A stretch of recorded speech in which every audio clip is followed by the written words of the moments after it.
Spoštovana predsednica, vodstvo stranke, člani in prijatelji Nove Slovenije, prisotni župani in občinski svetniki, cenjeni gostje. Nekaj stavkov oziroma misli o slovenskih občinah. Lokalna samouprava, uvedena z letom 1995, je prav gotovo eden od tistih projektov v samostojni Sloveniji, ki je izpolnil pričakovanja. In če smo odkriti, tudi pričakovanja naših občank in občanov takrat niso bila mala.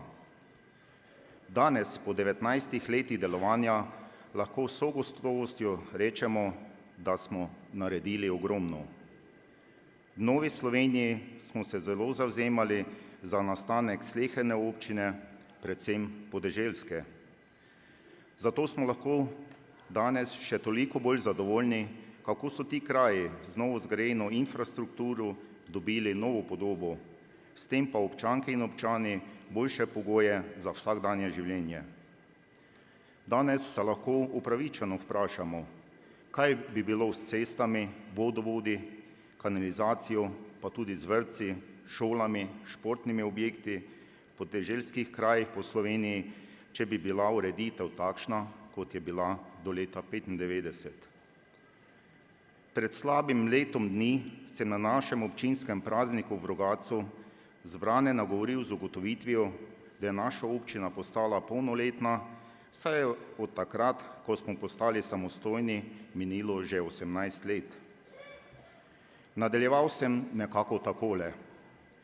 Če samo pomislim, kakšna punčka se je rodila pred 18 leti.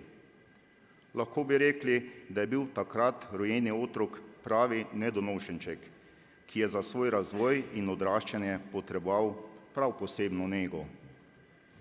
Ekipa, s katero smo takrat prevzeli odgovornost za razvoj otroka mlade občine, je delala dobro.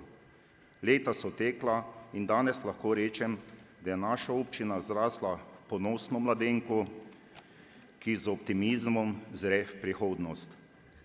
Trdno sem prepričan, da se je podobna zgodba odvijala v skoraj vseh slovenskih občinah.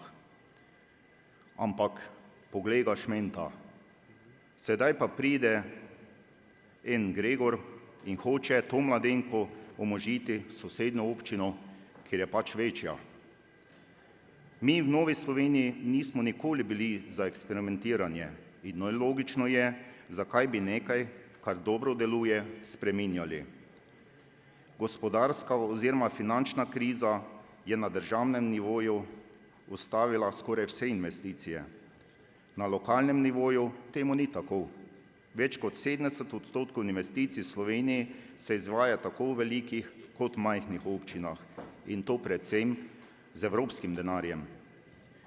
Torej Slovenija še naprej potrebuje učinkovite občine, ki bodo zadovoljile potrebe občanov.